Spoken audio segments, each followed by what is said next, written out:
Hi, welcome to this short video. Now what I'm going to try and do here today is get your iPhone working again if you're suffering from a total blanked out screen. Now step one is not to panic. I'm going to show you a couple of little tips here that you can try before you rush off to the repair shop and get stitched up for loads of pounds or dollars. So for the sake of this video I'm going to use this very old iPhone 4, but this actual procedure is exactly the same for the iPhone 3 right up to the latest 6. So your phone appears to be completely dead, the screen's completely blank. You might even be able to receive calls, but you certainly can't see anything on the screen. It makes no difference how many times you switch on the on-off button or you even press the home button, nothing seems to come up. Now this may have occurred recently after you've perhaps installed an app, or maybe you may have just dropped your phone and then your screen went blank straight afterwards, or it could just be totally random. These phones tend to sort of crash out all the time. So what we're going to do here is to reboot the phone. It's very simple. Just get the home button and the off button and hold them both down together. Keep holding until you get the Apple logo appear and then let go. And hopefully that's it. Your phone will now reboot. Now once you get that Apple logo appear on the screen, just put the phone down quietly and just back off. Don't start pressing loads of buttons or doing anything else because you don't want to upset this procedure. Just let the phone do its thing. Now depending on what model of phone you have, how many apps you've got, the memory, etc., this could take anything from about 45 seconds up to about 3 minutes, but just let the phone do its stuff. And hopefully there you go, your home screen's going to come back on again. Now at first your phone's going to be a little bit unresponsive, just maybe for the first 30 seconds, 40 seconds, but don't push it around, just let it sort of do its thing and everything should come back online, and then hopefully everything's working again. Now if your phone crashed because you'd installed a new app, it's probably a good time now to actually take that app and delete it before the same thing happens again, because obviously that app has got a few issues. So hopefully that's all you need to do. But unfortunately if that didn't work for you and you're still stuck with a black screen, then we need to get a little bit more deeper into the iPhone. Now the following is only really relevant to the 4 and the 4S, what I'm showing you here. Obviously the 5s and 6s are going to be completely different. So what we need to do is to basically take off the back, and to do that we need to take out these two very small screws. Now I know it's really frustrating when your phone crashes, and I know you get that kind of sense of panic, but you really need to slow down at this stage, because everything in the iPhone is tiny. These little Torx screws here that we're going to take out are really small. So we now need to do a little bit of preparation. Now what I recommend is to get something like a t-shirt, preferably a dark material, and lay it onto your workbench or table.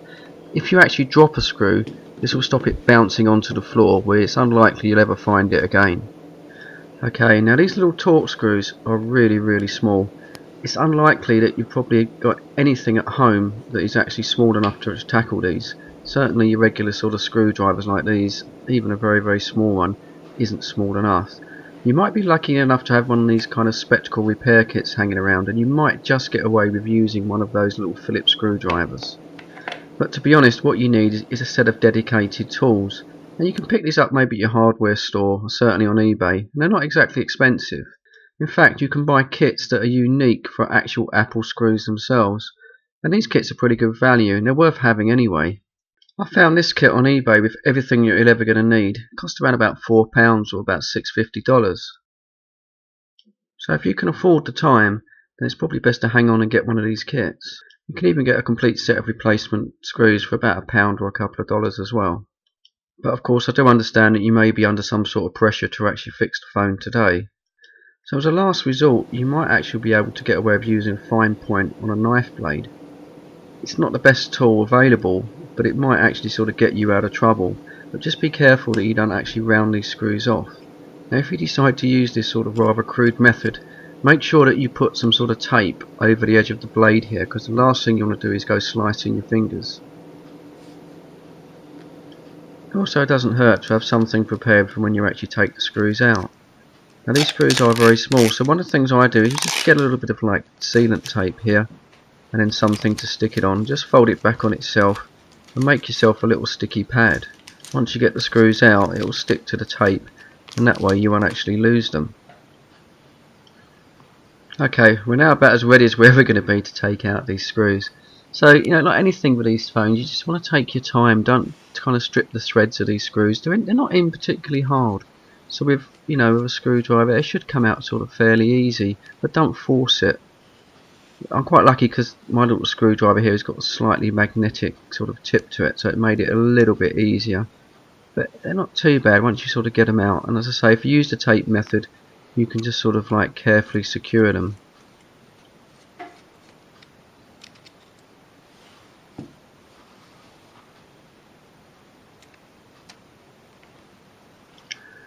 Okay, so that's the screws nice and safe and secure. Then simply turn your phone over, put your thumbs on the back of the screen and just slightly push, and it just comes straight off. So once inside, the big rectangular thing is obviously the battery, but we don't need to remove that, and you'll probably find that stuck down anyway. The next bit we're interested in is this tiny little metal connector just over here on the actual left. And this is held down by one screw, which actually holds two parts. One's black and one's shiny. So quite simply, we just need to carefully just remove this little screw here. It's actually a small Phillips screw this time. And as before, make sure you don't lose it and secure it carefully onto the actual piece of tape. You can now see there's actually two parts here, and we firstly need to remove the very small black piece. So get a very fine screwdriver, or just perhaps with your nail, and just tease this up. There you go, there it is. It is very, very small, so make sure you don't lose this. So put that somewhere safe. Okay, now we can actually get to the battery connector itself, and very easily, just using a nail or a very fine screwdriver, just carefully pull this up, just like that, and there we go. You can just see the connector there, and that's now the battery disconnected. Now by undoing this connector, we've just performed a total hard reset of the phone. Now you want to leave this actual connector disconnected, I'd say probably 20 to 30 seconds to make sure that all the small capacitors inside the phone are completely discharged. So after you've waited a while, you can then simply reconnect it. So just gently tease that back in with your thumb. It should just click in straight away, but don't force it if it doesn't go first time. Just back off and try again. Okay, we now need to get that very, very small piece of black metal and carefully sort of line that up. It's a little fiddly, but just take your time and do it. So now we just need to get that screw back in. Now here's a little tip. If you get yourself some of this petroleum jelly or Vaseline, and then on your end of your tiny screwdriver, just get a small amount on there. Not a lot, just a little bit. But you'll find that's just enough to possibly actually grip that screw. Just make it that little bit easier to try and get that screw back in.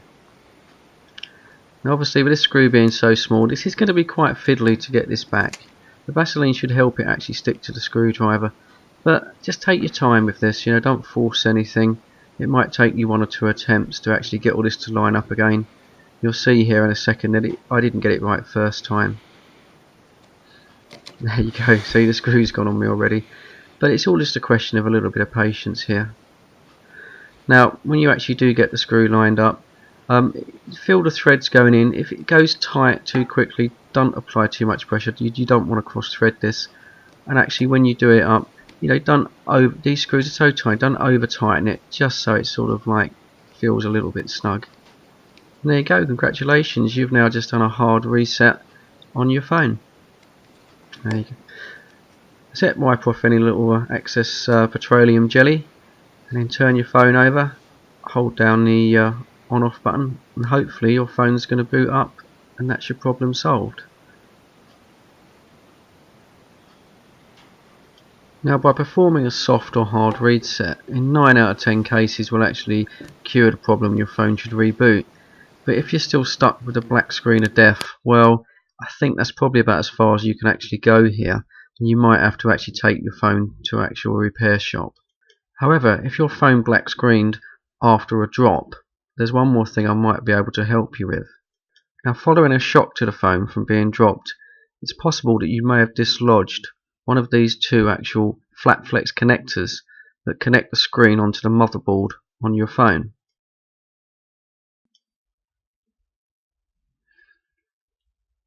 Now these little connectors reside under a metal plate at the top of your phone, just up by the camera, just about here.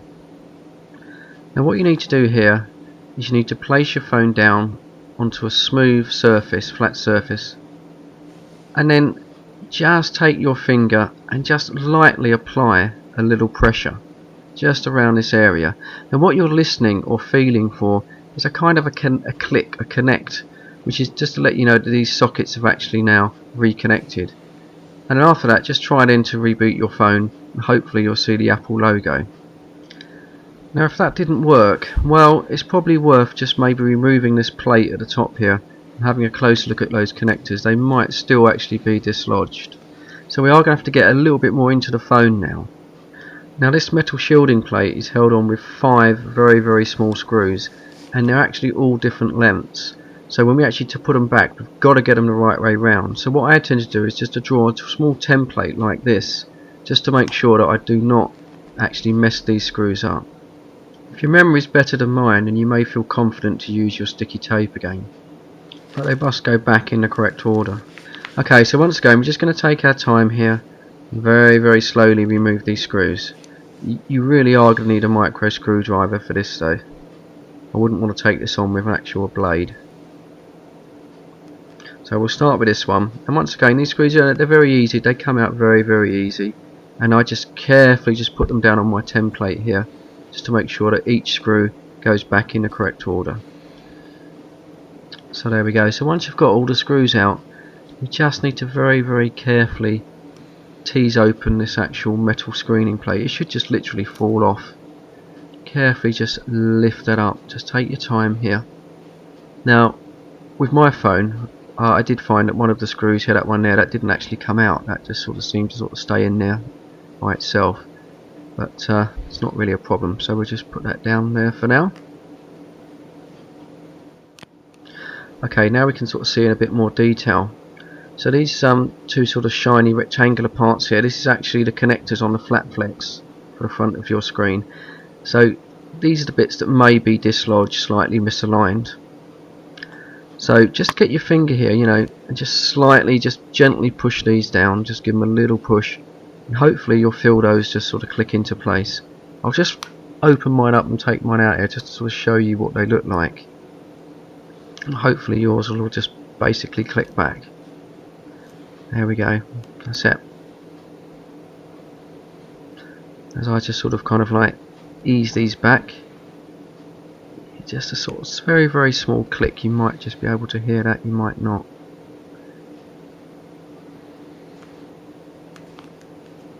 And that's all there is to it.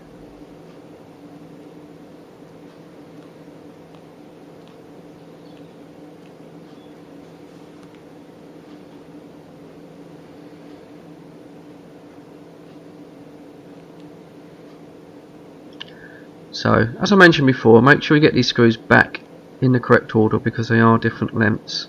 And don't force them, just sort of ease them in. They should go back really nice and easy. Just like that. So there we go, flip your phone over. Push your start button. And hopefully you'll see that magic little Apple logo appear. And if it does, well, congratulations, you've fixed your phone.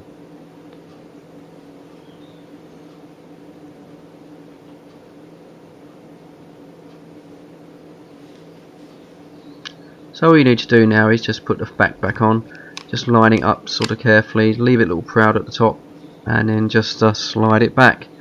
So hopefully that's your phone fixed. If you're still stuck with a blacked out screen and you can actually feel the phone working, like it's vibrating, etc., maybe actually receiving calls, it might just be that the backlight of your screen has actually blown. Now you can buy replacement screens on eBay. They're not that expensive actually, about £11, $14–15, and if you're willing to have a go, you can certainly quite relatively easily take these phones apart. I've sort of got teenagers, and I've actually taken this phone apart quite a few times to replace buttons and screens and things. It's not for the faint-hearted, but it can be done, and it can save you a fortune in actually getting the phone repaired. If this is just too much for you, then it might be a time to maybe look at maybe upgrading your phone and getting yourself a new one. Okay, final little thing, don't forget to replace those two little screws in the bottom. So that's about it. That's all I can actually show you. Hopefully I've managed to get your phone working. If not, well man, yeah, I'm real sorry about that. You know, sometimes that's just the way it goes, unfortunately. Please feel free to leave any comments. I'll always try and help you if I can, and maybe someone will come along with a little bit more knowledge than myself and maybe help you. But hopefully, as I say, your phone's up and running and everything's fine again.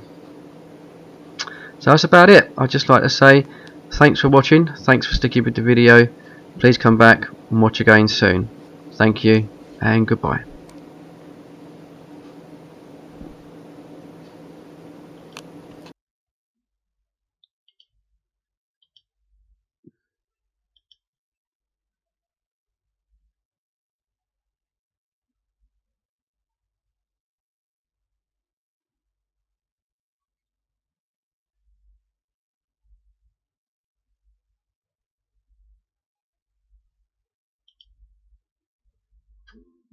No sound.